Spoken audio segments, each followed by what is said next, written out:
Pertama kali, marilah kita panjatkan puji syukur kepada Allah Subhanahu wa Ta'ala atas segala limpahan karunia-Nya sehingga pada siang hari ini kita masih bisa beraktivitas dalam keadaan sehat walafiat, tidak kurang satu apapun. Yang kita bersyukur dan salam kepada Nabi Muhammad Sallallahu Alaihi Wasallam yang benar-benar sahabatnya di hari akhir nanti.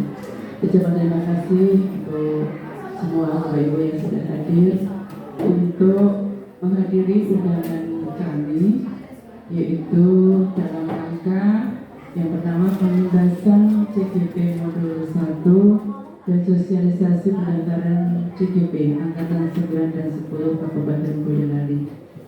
Baik Bapak Ibu, berapa waktu sudah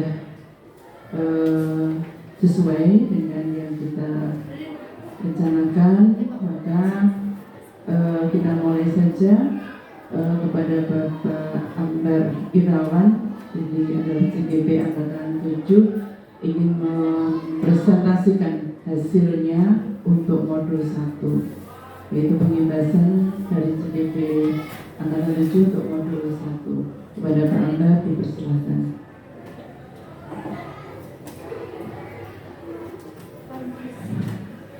Baik, sebelumnya Assalamualaikum warahmatullahi wabarakatuh. Terima kasih kepada Allah sudah memberikan waktu untuk pengimbasan oleh-oleh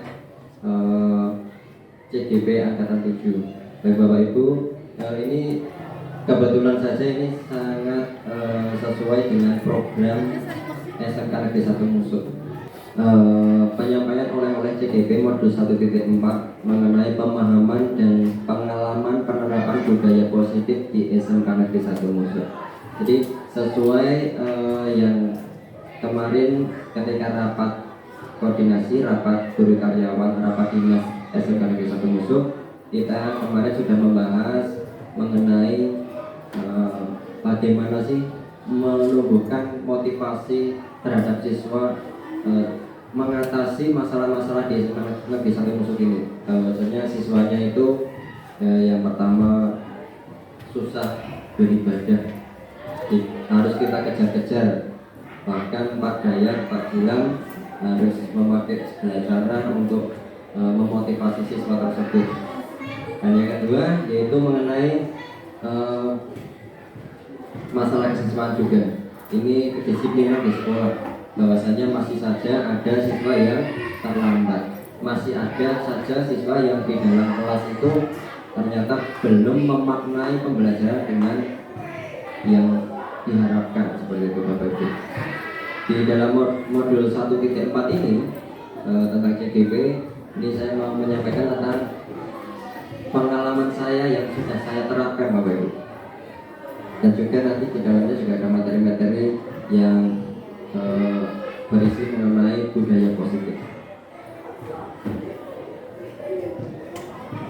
Baik, yang pertama di dalam modul ini perubahan paradigma pembelajaran. Apa saja sih paradigma pembelajaran yang sudah berubah? Yang kedua, disiplin positif. Yang ketiga, motivasi perilaku manusia. Kemudian yang keempat, kebutuhan dasar manusia. Yang kelima, mengenai posisi kontrol restitusi. Yang keenam, keyakinan kelas. Dan yang terakhir, segitiga restitusi. Baik Bapak Ibu, kira-kira materi ini yang akan kita kupas untuk hari ini, yang akan saya sampaikan untuk diimbaskan di sini. Dan kebetulan dari angkatan 4 sudah ada 5 yang sudah lulus. Kemudian saya tinggal menguatkan saja Bapak Ibu. Saya review lagi, saya ulang lagi, dan penerapannya dipertajam lagi seperti itu. Kemarin kita sudah buat kesepakatan kelas sesuai dengan kesepakatan kita bahwasanya dibutuhkan kesepakatan kelas dan juga untuk kesepakatan sekolah juga dibutuhkan seperti itu. Nanti akan saya sampaikan mengenai perbedaan kesepakatan dan juga peraturan seperti apa dan sebagainya. Kita mulai dari awal dulu, dari perubahan paradigma pembelajaran. Baik, perubahan paradigma pembelajaran. Di sini saya sampaikan bahwa Diibaratkan Bapak Ibu itu saya kasih atau dikasih sebuah benda atau sebuah sesuatu yang berharga yang harus Bapak Ibu genggam, harus digenggam, dikepal gitu. Saya kasih Bu Dewi, saya kasih Pak Dayat, saya kasih sesuatu yang sangat berharga. Nah, dan kemudian semua Bapak Ibu juga mendapatkan satu persatu. Dan sebagai sifat manusia itu pasti ada yang pengen ambil yang lain gitu. Misalnya Pak Dayat pengen ambil punyanya Bu Dewi, saya pengen punya dua. Lantas Bu Dewi ini kalau sudah dikasih sesuatu yang berharga, digenggam, kira-kira mau diapakan Bu Dewi? Kalau direbut Pak Dayat, misalnya benda yang berharga itu mau direbut Pak Dayat, apa yang dilakukan Bu Dewi? Mempertahankannya, meskipun katakan dibully, ada bully, ada katakan ada ancaman, ada diskriminasi, dikritiki, juga tidak apa-apa. Itu kira-kira masih dipertahankan enggak? Nah, sama halnya dengan kita semuanya Bapak Ibu. Kalau kita mendapatkan hal yang berharga, pasti kita akan mempertahankannya, apapun yang terjadi. Nah, itu motivasi itu kan tumbuh dari diri kita sendiri, bukan dari orang lain, bukan karena diskriminasi, ancaman, karena dikritiki atau karena kelemahan kita jadi kendor. Itu pasti kita akan berusaha mempertahankannya. Nah, ini nanti kita bahas di selanjutnya. Begitu. Selanjutnya.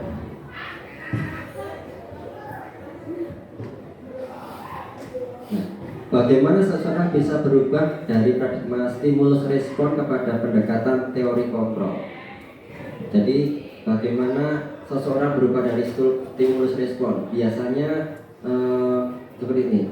Ini dikatakan dari Stephen R.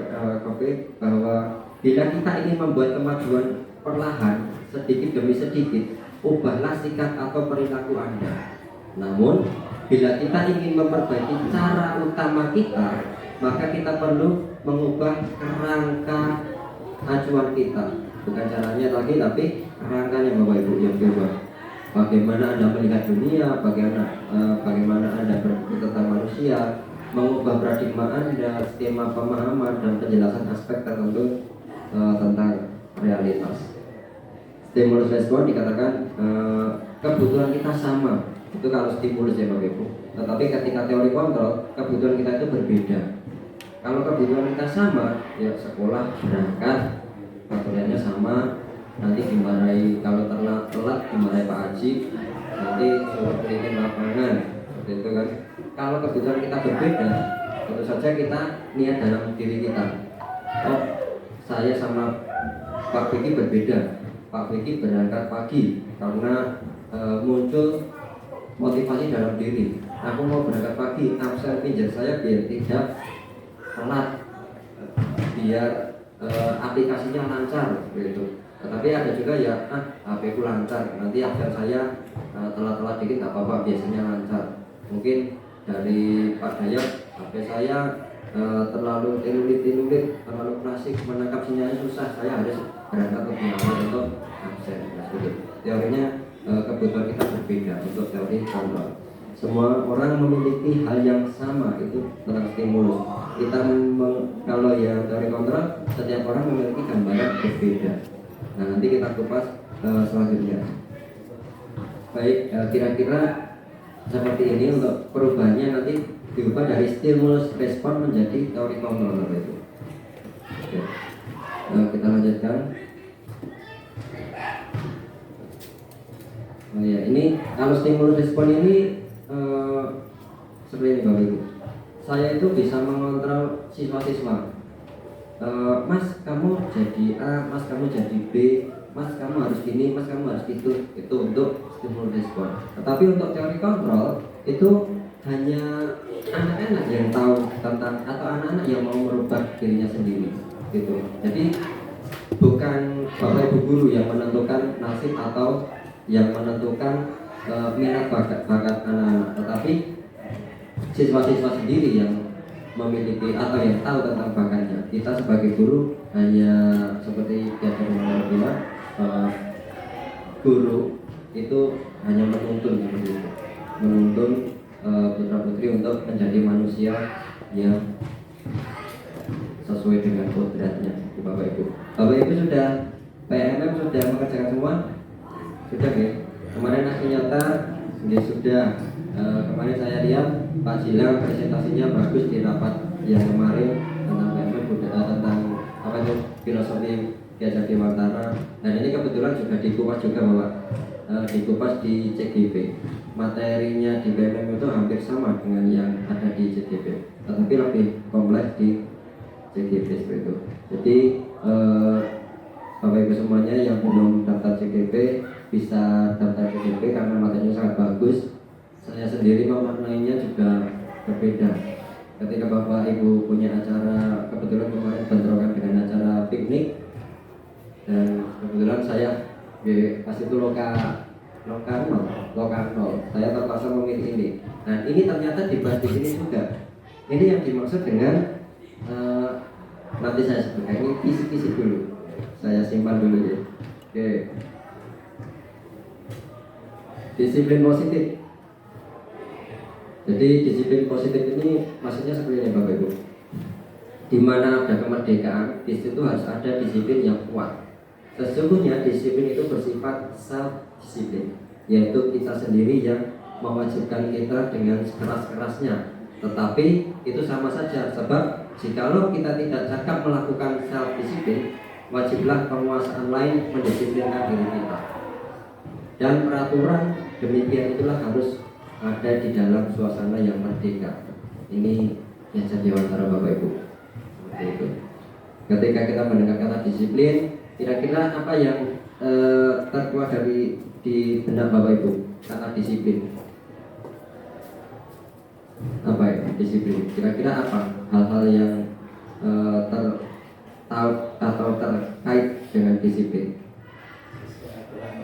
Sesuai aturan. Siapa lagi Bapak Ibu? Tepat waktu Pak Pur. Tanggung jawab Bu Pak Tris, SOP. Apa lagi? Patuh Pak Wardoyo. Nah, disiplin itu sebenarnya seperti ini Bapak Ibu. Memang benar. Ketika kita memikirkan disiplin itu biasanya kita mengaitkan dengan tata tertib kan? Dengan peraturan, tata tertib, kepatuhan, seperti itu.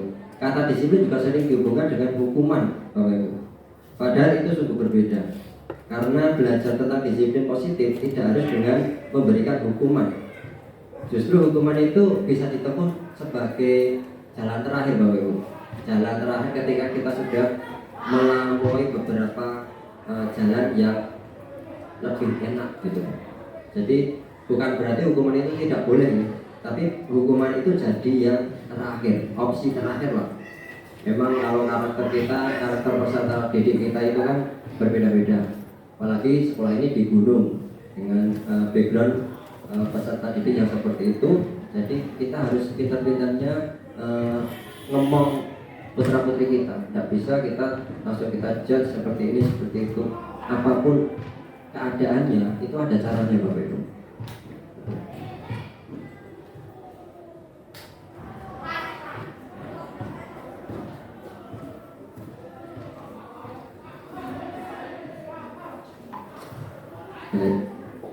Kalau Pak Ki Hajar itu seperti ini, bahasa Jawanya seperti ini Pak. Mardika iku jarwonya Nora mung lepasing pangrih nging uga kuat kuwasa aman diri priyangga.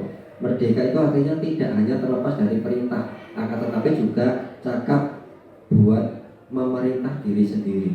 Jadi merdeka itu bisa mengatur diri kita sendiri gitu Bapak Ibu. Bisa menentukan langkah atau solusi atas permasalahan kita sendiri, itu merdeka. Bisa menemukan jati diri, itu merdeka. Bisa menemukan langkah-langkah selanjutnya, gitu Bapak Ibu. Singkatnya, pemikiran Ki Hajar ini sejalan dengan gandangan dari Dian Gosen dalam bukunya, yaitu menyatakan bahwa arti kata disiplin berasal dari bahasa Latin disiplina, yang artinya belajar. kata disiplin juga berasal dari akar kata sama dengan disciple atau murid pengikut. Untuk menjadi seorang murid atau pengikut, seseorang harus paham betul alasan mengapa mereka mengikuti suatu aliran atau ajaran tertentu, sehingga motivasi yang terbangun adalah motivasi intrinsik, bukan ekstrinsik. Jadi diharapkan ketika orang mendengar kata disiplin, itu motivasinya dalam diri kita, bukan karena orang lain, bukan karena peraturan yang dibuat itu, bukan karena kesepakatan yang dibuat, kita sendiri yang memanai gitu. Misalnya saya butuh berangkat pagi, maka saya harus disiplin. Saya sendiri yang membutuhkan, bukan orang lain. Kebutuhan saya dengan Pak Dayat berbeda. Ketika saya berangkat pagi harus absen, saya cuma absen saja. Dengan kebutuhan Pak Dayat yang memaknai disiplin itu, oh ini tanggung jawab saya, ini beban saya, ini sebagai tanggung jawab saya atas apa yang sudah saya raih, atas apa yang sudah saya kerjakan. Nah, seperti itu harusnya. Bukan karena saya berangkat pagi, tidak disengeni buandan. Enggak. Saya harus berangkat pagi, nanti disengeni atasan. Bukan. Harusnya dari dalam diri sendiri. Ini kebutuhan saya, seperti itu. Maksudnya Bapak Ibu. Disiplin diri juga mempelajari bagaimana cara kita mengontrol diri dan bagaimana menguasai diri untuk memilih tindakan yang mengacu pada nilai-nilai yang kita hargai agar tercapai tujuan mulia yang diinginkan. Dengan kata lain, seorang yang memiliki disiplin berarti mereka bisa bertanggung jawab terhadap apa yang dilakukannya, karena mereka mendasarkan tindakan mereka pada nilai-nilai kebajikan universal. Baik, nilai kebajikan universal itu maksudnya nilai-nilai yang umum gitu Bapak Ibu. Nanti kita bahas lagi. Seperti yang sudah saya sampaikan kemarin di rapat dinas, kemarin baru saya serempet dikit, dan akhirnya hari ini bisa berbagi kepada Bapak Ibu semuanya.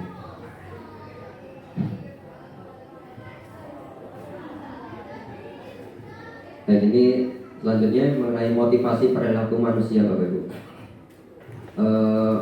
Jadi motivasi perilaku manusia itu ada untuk menghindari ketidaknyamanan atau hukuman.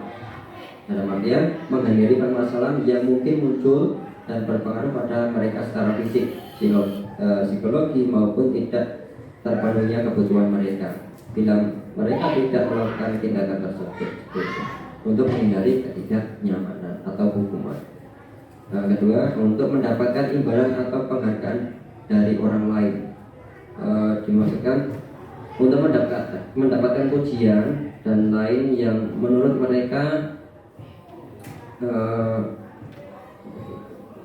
letakkan dalam dunia berkualitas mereka. Jadi ekspektasinya biar dapat imbalan, misalnya dikasih peringkat, dikasih reward, itu kan wah ada imbalannya, kita harus mengerjakan sesuatu seperti itu. Kemudian ketiga, untuk menjadi orang yang mereka inginkan dan menghargai diri sendiri dengan nilai-nilai yang mereka percaya. Jadi melakukan sesuatu karena nilai-nilai yang mereka yakini dan hargai, dan mereka melakukan karena mereka ingin menjadi orang yang melakukan nilai-nilai yang mereka yakini tersebut.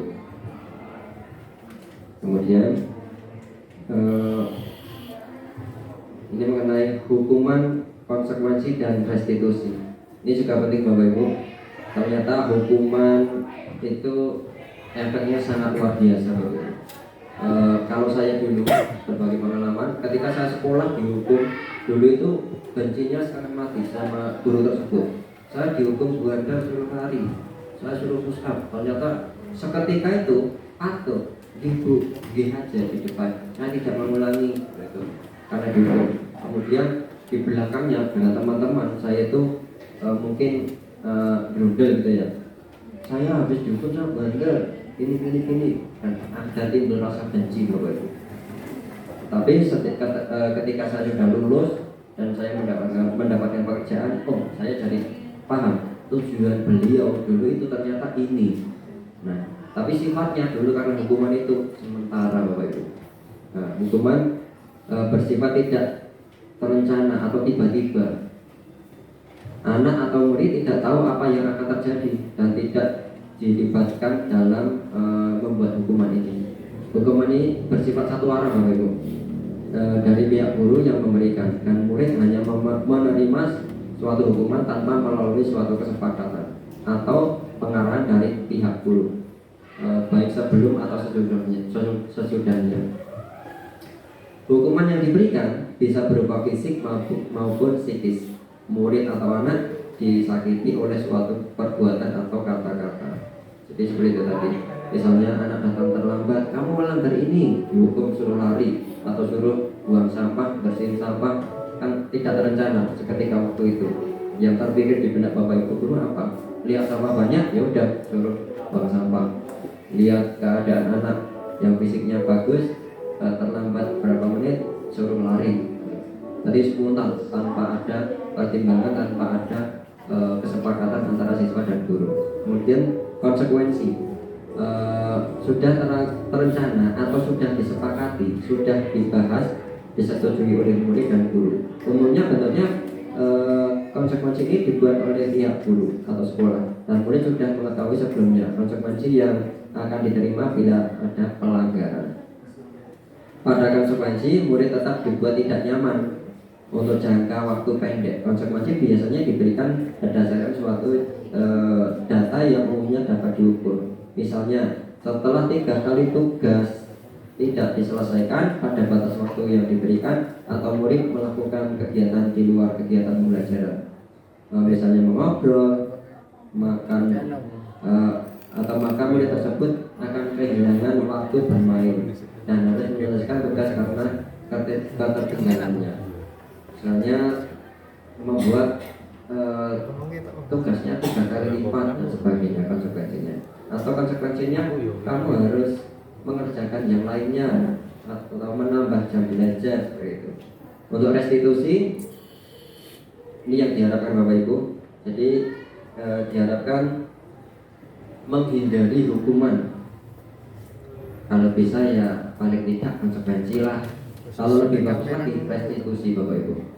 Ini yang diharapkan. Hukuman itu diambil jalan terakhir kalau bisa. Jadi restitusi ini adalah proses menciptakan kondisi bagi murid untuk memperbaiki kesalahan mereka, sehingga mereka bisa kembali pada kelompok mereka dengan karakter yang lebih kuat. Itu kata dosen 2004. Restitusi juga merupakan proses kolaboratif yang mengajarkan murid untuk mencari solusi untuk masalah mereka sendiri, dan membantu murid berpikir tentang orang seperti apa yang mereka inginkan dan bagaimana mereka harus memperlakukan orang lain. Jadi dalam restitusi ini kita itu diharapkan mampu menuntun mereka, anak-anak itu menemukan solusi atas permasalahan mereka sendiri Bapak Ibu. Dengan pertanyaan-pertanyaan nanti saya sampaikan di segitiga restitusi. Oke, selanjutnya. Nah ini. Jadi hukuman itu dianggap sebagai identitas gagal Bapak Ibu. Gagal kenapa? Karena sifatnya itu satu hanya sementara, yang kedua tidak terukur Bapak Ibu, belum ada tolak ukurnya. Itu juga ada rasa kebencian di siswa ternyata. Hukuman itu suatu yang menyakitkan, harus terjadi. Tidak nyaman untuk murid atau anak untuk jangka waktu panjang. Kalau restitusi ini yang terbaik Bapak Ibu, merupakan pilihan menguatkan murid atau anak dalam jangka waktu yang panjang. Kemudian korban mendapatkan ganti, murid atau anak mendapatkan penguatan, masalah terpecahkan seperti itu. Jadi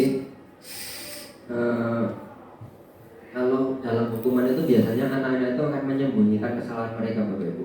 Kalau didedas itu biasanya menyembunyikan permasalahan mereka, tidak akan ngaku. Kita harus menggali, kita harus memarahi seperti itu, karena mereka tahu kalau ketahuan akan dihukum. Kalau saja mereka harus menyembunyikan kesalahan mereka. Kemudian kalau konsekuensi, murid atau anak itu belajar taat peraturan, hanya belajar taat peraturan saja. Peraturan sudah ada, mereka tinggal mentaatinya saja. Nah, kalau restitusi, murid akan belajar memecahkan masalah atas permasalahan mereka sendiri. Itu. Jadi kita membimbingnya begitu. Nanti kita ada pertanyaan-pertanyaan pemantik, bagaimana anak menemukan solusi atas permasalahan mereka sendiri. Gitu. Oke, kita lanjutkan. Nanti materi saya sampaikan di WA ini. Ini motivasi perilaku manusia. Ada motivasi internal untuk menjadi orang yang mereka inginkan dan menghargai diri sendiri dengan nilai-nilai yang mereka percaya. Jadi yang diharapkan dari motivasi perilaku manusia tadi, diharapkan motivasinya itu internal, bukan eksternal. Bukan karena dimarahi orang, bukan karena disuruh orang, bukan karena mendapatkan motivasi dari orang lain karena ada ada penghargaan, karena harus diakui dari kelompok, bukan, tapi dari internal. Benar-benar itu niatnya langsung dari seseorang itu. Jadi anak diharapkan untuk menjadi orang yang mereka inginkan dan menghargai diri sendiri dengan nilai-nilai yang mereka percaya. Hindari hukuman dan pemberian penghargaan berlebihan agar meminimalisir motivasi eksternal dalam diri murid. Jadi hukuman sama pemberian reward yang berlebihan itu dihindari Bapak Ibu kalau bisa. Karena itu bisa ketergantungan kalau kita memberikan reward. Sekarang kita memberikan reward, anak akan termotivasi karena reward, karena penghargaan. Dan besok anak akan melakukan sesuatu lagi, pasti tanya, hadiahnya apa? Hadiahnya apa? Akan seperti itu. Kemudian ketika kita berikan hukuman seperti itu tadi, anak akan merasa benci terkadang, anak akan marah di dalam hatinya, anak akan berontak, anak akan menyembunyikan masalahnya. Tetapi ketika kita melakukan restitusi dengan keterbukaan dengan kita, anak itu bisa memanajemen atau memanajeri diri mereka sendiri. Itu.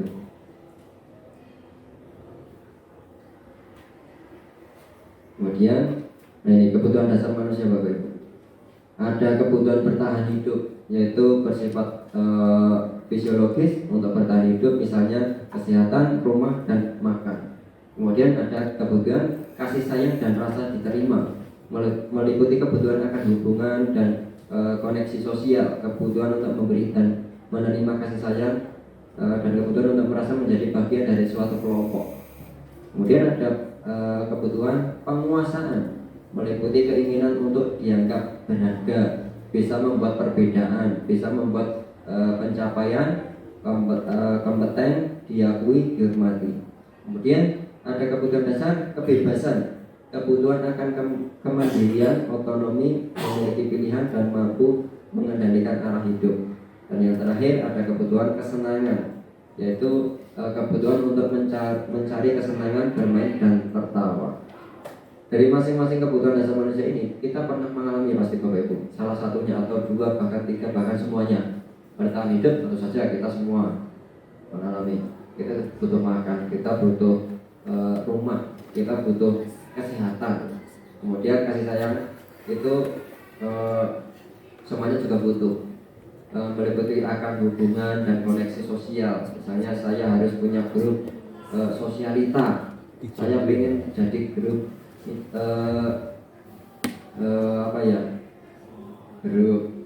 grup kompor misalnya, kompor gas atau balung pisah, katakan ya, macam-macam grup.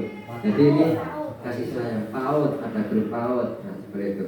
Kemudian penguasaan, jadi meliputi keinginan untuk dianggap berharga, bisa membuat perbedaan atau membuat perubahan. Misalnya saya harus jadi kepala sekolah, kalau tidak ya minimal saya harus jadi kasih atau apa, kasih ibu ya. Itu penguasaan. Kemudian ada kebutuhan kebebasan. Nah ini rata-rata dimiliki anak Bapak Ibu, putra putri kita itu. Kebebasan mereka tuh misalnya di kelas itu kebebasan itu ya, katakan anak-anak itu butuh bebas, harus pelajaran di dalam. Ternyata mereka tidak mau usil, lari-lari seperti itu Bapak Ibu. Jadi mereka butuh bebas. Kemudian kesenangan sama, ini rata-rata masih tahapan anak-anak kita ini. Kesenangan itu kemudian untuk mencari kesenangan, bermain, tertawa, yaitu lari-larian, istirahat, harusnya makan, tapi malah mereka lari-larian, bercanda seperti itu. Ya, kita lanjutkan. 5 posisi kontrol Bapak Ibu. Ini ada posisi penghukum, posisi pembuat merasa bersalah, ada posisi sebagai teman, ada posisi pemantau, dan yang terakhir adalah posisi manajer. Nah, kita semua sejauh ini Bapak Ibu guru sejauh mengajar ini pasti sudah pernah menghukum. Ada yang belum? Sudah pernah menghukum semua ya? Atau belum? Iya, selama ini sudah ya Pak Pur. Iya, baik bentuknya apapun kita itu pernah menghukum, dan itu sungguh-sungguh ironis sekali. Ternyata dulu pernah menghukum, dan sekarang kita sudah mengenal restitusi Bapak Ibu. Nanti saya sampaikan seperti apa sih restitusi itu. Tadi sudah dibahas di awal. Nanti lanjutnya di restitusi. Kemudian Pak, buat merasa bersalah, kita juga secara tidak sadar dulu pernah membuat merasa bersalah. Contohnya gimana ya? Kalau membuat merasa bersalah itu, contohnya kamu berangkat jam berapa? Harusnya jam berapa? Dengan ada seperti itu Bapak Ibu. Harusnya jam sekian. Dengan ada yang galak seperti itu kan, anak merasa bersalah datang terlambat. Nah, ada posisi sebagai teman. Contohnya ya kalau ngajar itu dengan senyum gitu, dengan ketawa, kemudian memanggil namanya itu dengan nama, itu posisi teman. Kalau posisi pemantau ini lebih bijaksana Bapak Ibu. Jadi dengan logat atau dengan nada yang sudah agak apa ya, kalau pemimpin itu logatnya gimana sih Bapak Ibu? Tegas. Iya, wibawa gitu. Seperti Pak Wardoyo kalau menyampaikan materi itu kan langsung wibawanya keluar, tegas. Iya, semuanya langsung bisa terarah ke Pak Wardoyo. Oh, ini ternyata seorang posisinya sebagai manajer. Nah, kalau posisi manajer itu ya lebih mantap lagi Bapak Ibu. Jadi tentu saja nadanya dengan tegas. Dengan seorang manajer itu kalau kita pandang itu kan selalu hampir tidak pernah ada apa ya, ada sih guyon-guyonnya ada, tapi ketika situasinya formal itu kan wibawanya kelihatan ya Bapak Ibu. Nah, posisi manajer ini tidak hanya Bapak Ibu semuanya yang harus memiliki, tapi anak-anak diharapkan juga memposisikan sebagai posisi manajer. Seperti apa anak-anak harus jadi posisi manajer? Itu bisa menemukan solusi atas permasalahan mereka sendiri, bukan karena orang lain. Jadi memanajeri diri sendiri. Dan Bapak Ibu tentu saja juga harus berperan seperti itu. Mana yang lebih penting, mana yang enggak. Kemudian saya itu harus ngapain? Rencana saya apa? Saya pengen jadi orang seperti apa? Nah, dari pertanyaan itu nanti bisa terungkap semuanya Bapak Ibu. Oke, kita lanjutkan.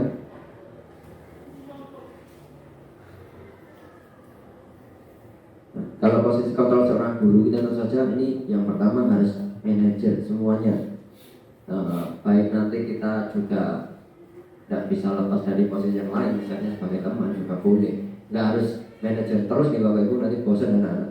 Jadi kita juga ada kalanya sebagai teman. Kalau di pramuka katakan posisi kontrol kita sebagai teman gitu.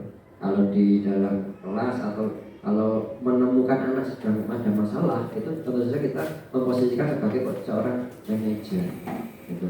Jadi mendorong siswa untuk menemukan solusi atas permasalahan mereka sendiri. Kemudian posisi manajer ini mengacu pada restitusi yang dapat menjadikan murid sebagai manajer bagi dirinya sendiri, sehingga tercipta identitas positif atau berhasil pada diri murid. Kemudian untuk kesepakatan kelas sebenarnya gimana? Untuk kesepakatan sama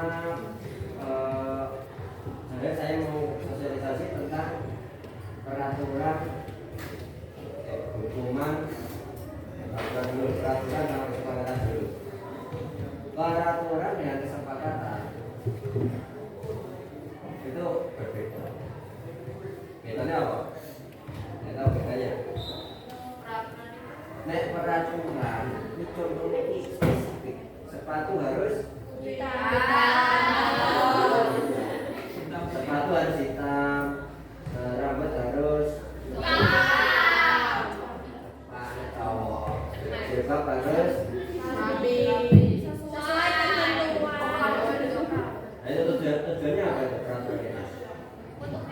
biar sama Ya sebenarnya sama-sama untuk dipatuhi.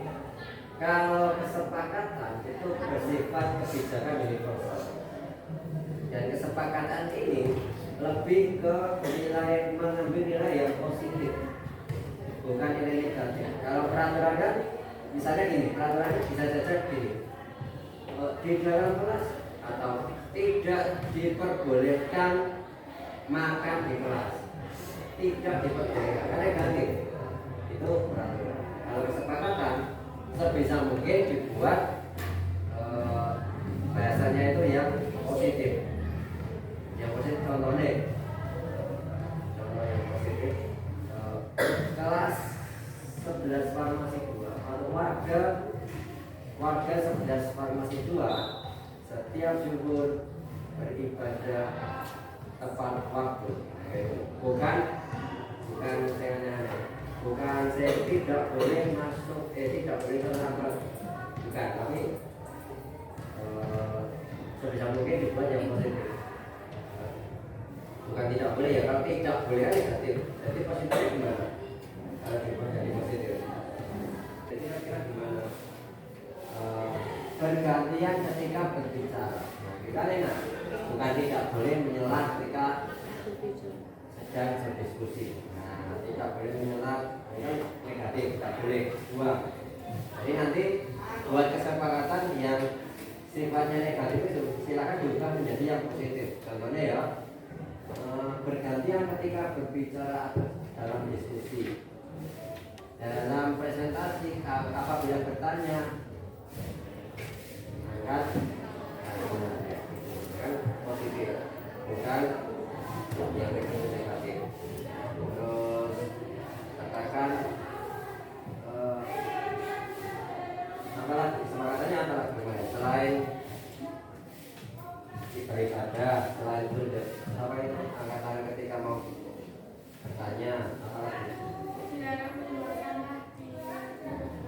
Nah, dilarang itu kan masih agak negatif ya. Maksudnya itu tidak mendorong nilai positif untuk melakukan sesuatu itu loh. Kalau dilarang itu biasanya dilanggar gitu. Nah, cari yang positifnya dia. Kalau dilarang buanglah sampah pada tempatnya. Kan enak. Buanglah sampah pada tempat yang sudah disediakan. Kalian menyediakan, berarti kalian menyediakan tempat sampah. Buang sampah pada tempat yang sudah disediakan.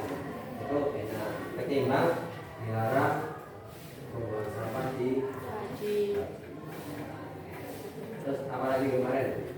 tidak boleh terlambat. Tidak boleh terlambat. Tidak boleh terlambat. Tidak boleh terlambat. Nah, kalau diubah jadi yang positif gimana?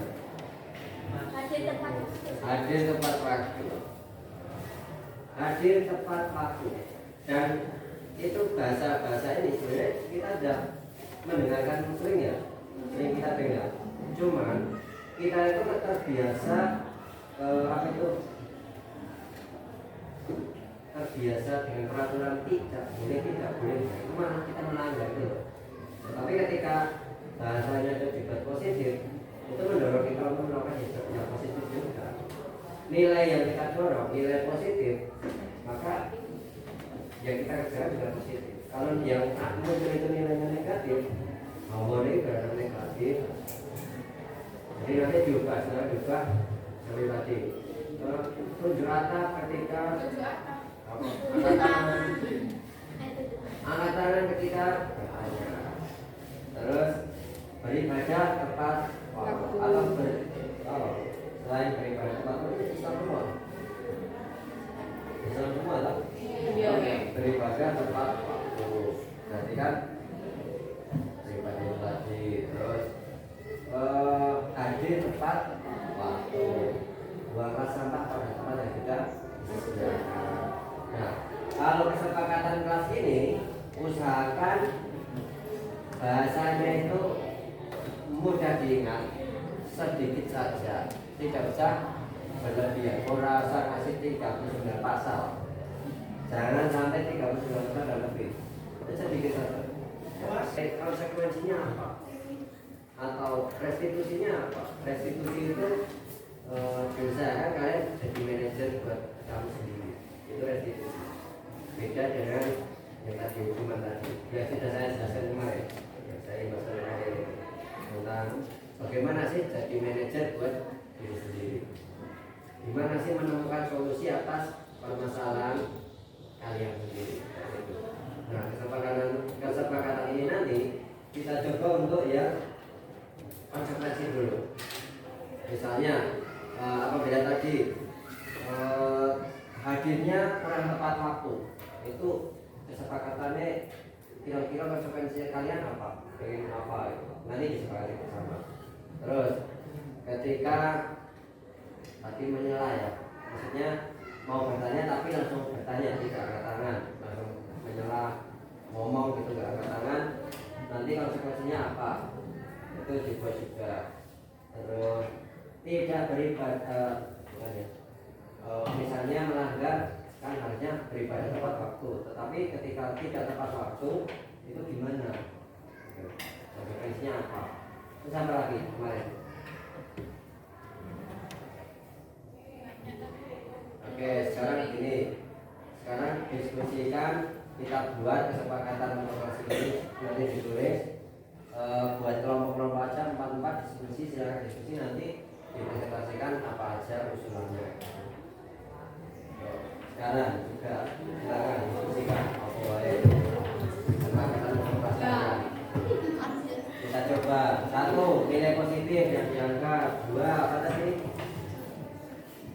Tidak terlalu panjang, tidak terlalu panjang. Yuk, selesai. Nanti kita tempel. Apa? Ya, sekalian aja dibuat. Kira-kira apa? Menurut kalian apa? Nanti kita sepakati bersama. Masing-masing kelompok sudah berdiskusi. Silakan, ya kita dia sudah menyatukan persepsi masing-masing orang. Sikit punya usul ini,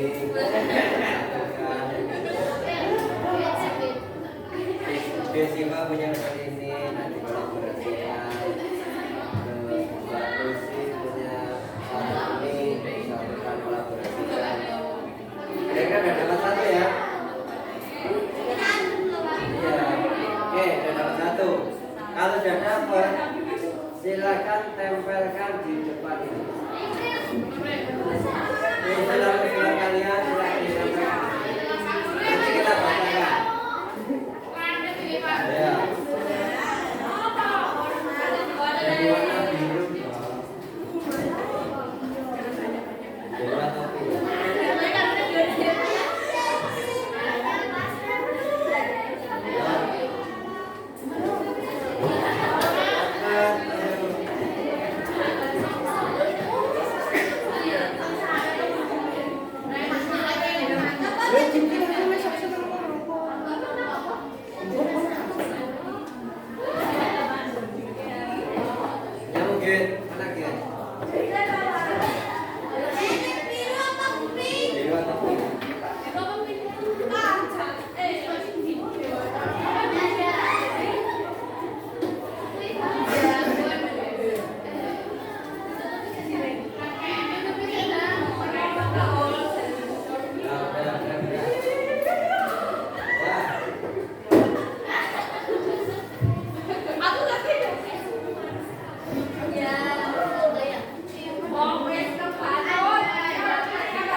Kira-kira yang sudah kita dapat, ya sudah kita dapat. Tadi, halo, belum? Oh ya.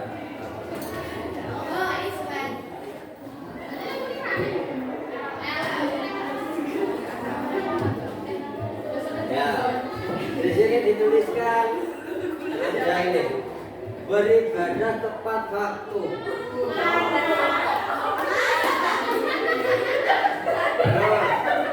Dituliskan jangan tepat waktu. ini kan sudah punya kesepakatan kelas. Konsekuensinya, maksudnya konsekuensinya itu sudah ada sekalian dan dijalankan. Ada sekitar 6 ayat yang harus dipedomani di kelas ini. Nah, nanti silakan disalib dipatuhi untuk ini. Sanggup nggak kelas ini? Nah nanti mulai berlaku per hari ini ya. Jadi kalau buang sampah ya pada tempat sudah disediakan lagi. Nanti jam 12 beribadah tepat waktu. Saat jam ya makan jus. Ibadah. Oke. Ini sebagai kami dari melengkapi peraturan yang nanti kita menghindari yang namanya hukuman, hanya konsekuensi, gitu ya. Oke, terima kasih. Nanti silakan dulu. Ini yang sudah kita buat kemarin Bapak Ibu. Kebetulan hari ini adalah hari pertama sekolah dan hari pertama tatap muka untuk semester 2. Kemarin kita sudah membuat kesepakatan kelas dan hari ini sudah diaplikasikan di kelas masing-masing.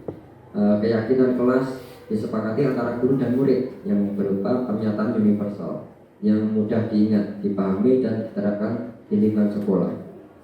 Dan tadi saya sudah lihat bahwa pernyataan universal atau kesepakatan kelas yang dibuat itu ternyata sudah sesuai Bapak Ibu, sesuai Bapak Ibu wali yang sudah buat. Kemudian segitiga restitusi Bapak Ibu. Ini dalam penyelesaian masalah anak. Jadi yang pertama itu ada menanyakan ada ini dulu.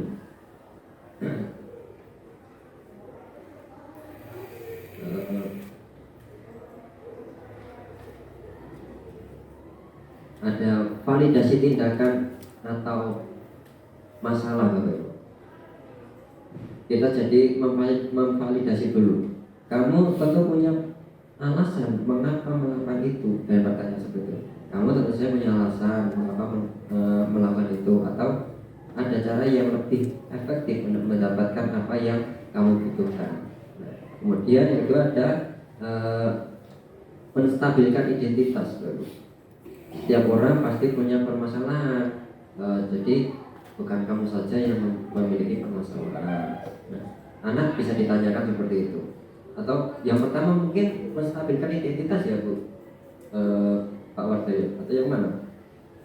Menstabilkan identitas dulu gitu. Ya, jadi menstabilkan identitas dulu. Setiap orang pasti punya pernah melakukan kesalahan. Kamu bukan satu-satunya yang melakukan kesalahan. Jadi anak menjadi kuat gitu Bapak Ibu, tidak jatuh. Oh iya tidak apa-apa, terbuka. Masalahnya tidak disimpan lagi. Kalau hukuman pasti masalah disimpan rapat, karena tidak akan keluar omongan. Tetapi kalau restitusi dengan pertanyaan, nggak apa-apa, setiap orang pasti pernah melakukan kesalahan, kamu bukan satu-satunya. Jadi anak akan terbuka, akan berdiskusi dengan kita. Kita kan tujuannya mendorong anak menemukan solusi atas permasalahan mereka sendiri. Kemudian juga bisa ada pertanyaan seperti ini, kamu bukan satu-satunya yang pernah melakukan ini, gitu. Atau kamu bisa jadi, bahkan kamu bisa jadi melakukan yang lebih buruk lagi dari ini, seperti itu. Kemudian yang kedua ada validasi tindakan tadi yang salah. Kamu tentu punya alasan mengapa melakukan itu. Kemudian adakah cara yang lebih efektif untuk mendapatkan apa yang kamu butuhkan? Jadi anak itu divalidasi tindakannya. Kamu tentu punya alasan mengapa melakukan itu. Artinya tidak apa-apa anak itu melakukan kesalahan, ya, kan ada perbaikan nanti. Kita mencoba menguat apa yang salah biar anak terbuka. Dan yang terakhir menanyakan keyakinan. Pertanyaannya bisa seperti ini.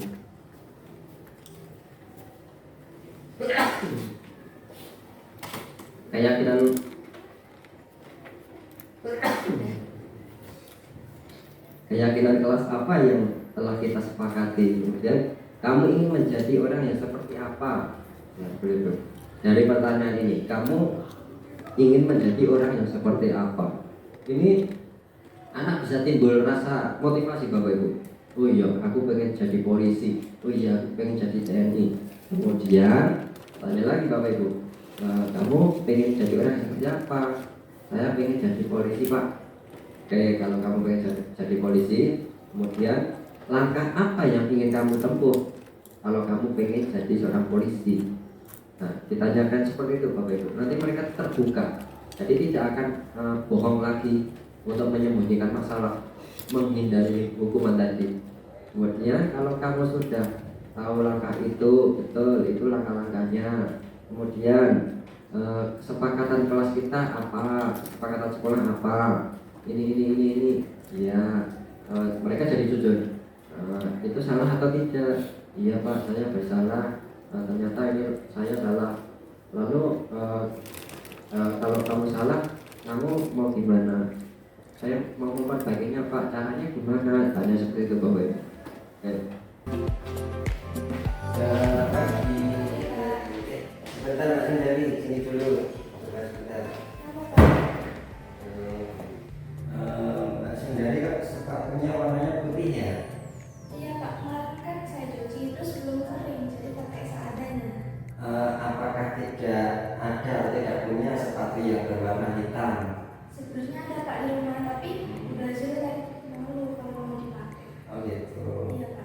Kamu berhak merasa seperti itu, kamu berhak menilai seperti itu. Akan tetapi apa keyakinan kita tentang keyakinan sekolah ini? Ya kalau keyakinan sekolah kan harus pakai sepatu hitam polos Pak. Ya jadi saya minta maaf, saya salah. Betul, semua orang pernah melakukan kesalahan. Kamu bukan satu-satunya yang pernah berbuat salah. Kemudian kalau kamu meyakini tentang keyakinan sekolah ini, lantas kamu mau memperbaikinya tidak? Kemudian langkah apa untuk memperbaikinya? Langkah kamu. Ya Pak, habis ini saya lepas sepatu terus lapor ke BPD untuk mempertanggungjawabkan kesalahan saya. Iya. Baik Sundari, saya percaya kamu adalah siswa yang teladan. Kamu mampu menteladani tentang keyakinan sekolah ini. Jadi silakan kamu langsung aja boleh masuk ke ruangan kamu. Pak, terima kasih. Ya. Oh, langsung dilepaskan ya? Iya Pak. Iya, silakan. Nanti langsung ke ruang BP ya. Iya Pak.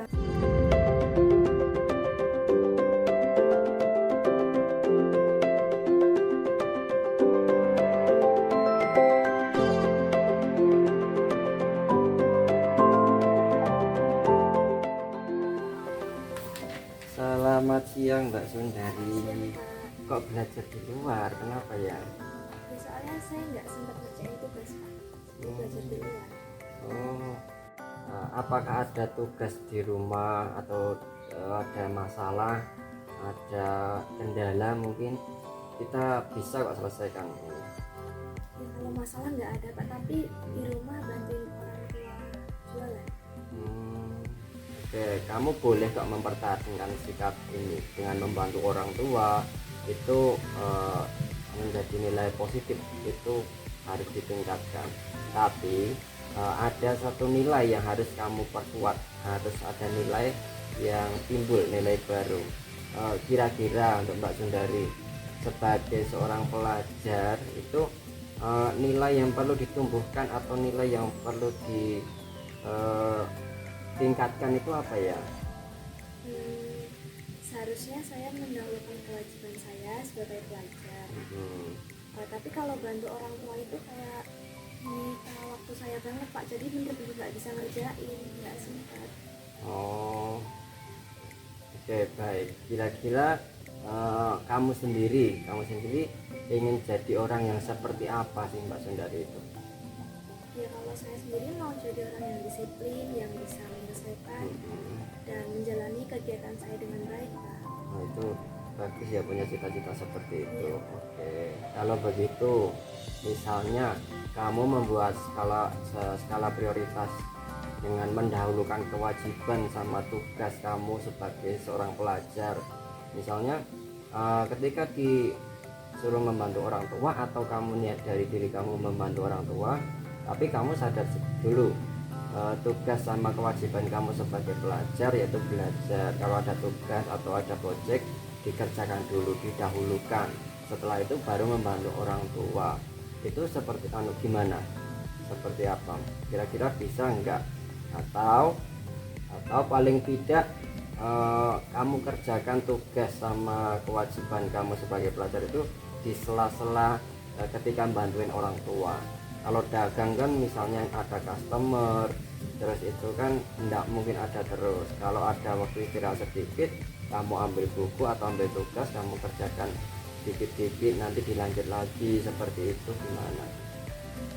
Gitu ya Pak. Iya. Kalau gitu saya berusaha melakukannya sama memperbaiki kesalahan-kesalahan sebelumnya. Oh iya, itu bagus tuh.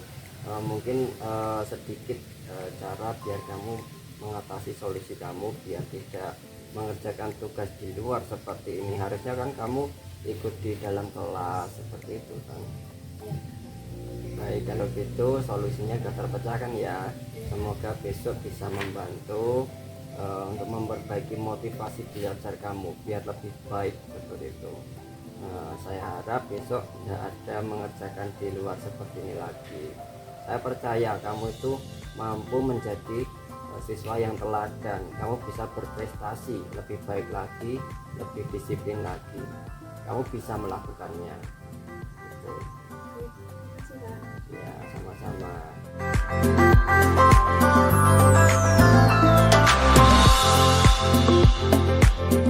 Assalamualaikum warahmatullahi wabarakatuh.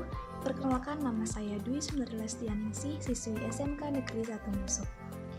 Jadi perasaan saya setelah berdiskusi dengan Pak Ambar, saya sangat senang sekali karena saya dapat mengatasi dan menemukan solusi atas kesalahan saya sendiri. Untuk kedepannya, saya akan menjadi pribadi yang lebih baik dan bijaksana. Sekali lagi, terima kasih Pak Ambar. Wassalamualaikum warahmatullahi wabarakatuh. Itu segitiga restitusi. Kemudian sudah Bapak Ibu, terima kasih. Ini oleh-oleh dari modul 1.4. Terima kasih atas perhatian Bapak Ibu.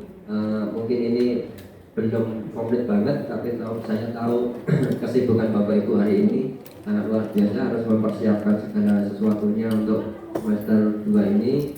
Jadi nanti terkait materi-materi yang belum dipahami atau ingin digali lagi, nanti saya sampaikan selanjutnya Bapak Ibu. Jadi sementara ini saja, atau ada pertanyaan dulu mungkin, atau masukan atau tambahan dari CGP yang angkatan 4, boleh menambahkan.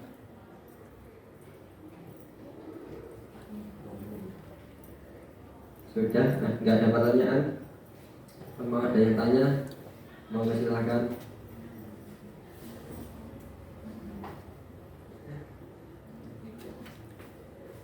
Oke, kalau nggak ada yang tanya?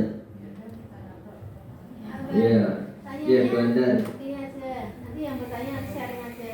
Iya. Caranya Bapak Ibu guru ada yang mengajar. Ini mengajar dulu. Nanti bertanya bisa sharing. Oke, baik. Masukan dari Bu Andan, Bapak Ibu guru hari ini harus kembali mengajar lagi. Kasihan anak-anak sudah di kelas. Jadi nanti sharing-sharing di grup aja Bapak Ibu. Nanti silahkan nanti bertanya apapun di grup yang sudah ada, grup yang baru ya, grup yang apa itu? Forum komunikasi itu bisa sharing-sharing di sana terkait dengan materi ini tadi. Terima kasih atas perhatian Bapak Ibu. Kami cukupkan. Wassalamualaikum warahmatullahi wabarakatuh. Kiranya itu saja dari saya. Terima kasih. Untuk kami kembalikan ke Bu Retno. Baik, terima kasih kepada untuk Pak Ambar yang sudah memberikan oleh-oleh kepada kita. Judulnya apa? Modul 1.4. Judulnya oleh kayak ini.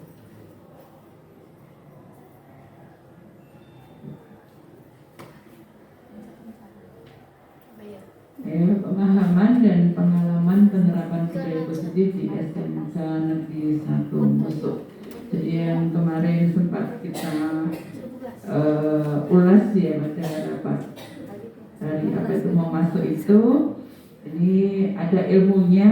Jadi tadi hukuman adalah alternatif terakhir ya dari satu menghadapi siswa-siswa kita.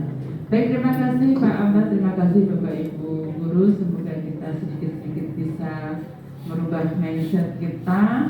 Memang kita harus terus belajar ya, karena yang kita hadapi adalah anak yang selalu berbeda, udah beda zaman. Kalau kita dulu generasi saya ya, generasi X, sekarang generasi Z malah mau A, masuk ulangnya bodoh waktu saya menerima pelajaran dari Bapak Ibu kita dulu gitu. Monggo. Terima kasih Pak Ambar, sekali lagi untuk Bapak Ibu juga terima kasih. Demikian tadi adalah oleh-oleh dari CGP Angkatan 7 dan himbauan untuk mengikuti CGP Angkatan 9 dan 10. Monggo Bapak Ibu yang masih punya kesempatan silahkan dipakai, silahkan daftar. Semoga nanti banyak yang lolos juga. Gitu, okay? Terima kasih dari saya cukup. Mohon maaf atas segala kesalahan. Saya akhiri. Assalamualaikum warahmatullahi wabarakatuh. Waalaikumsalam.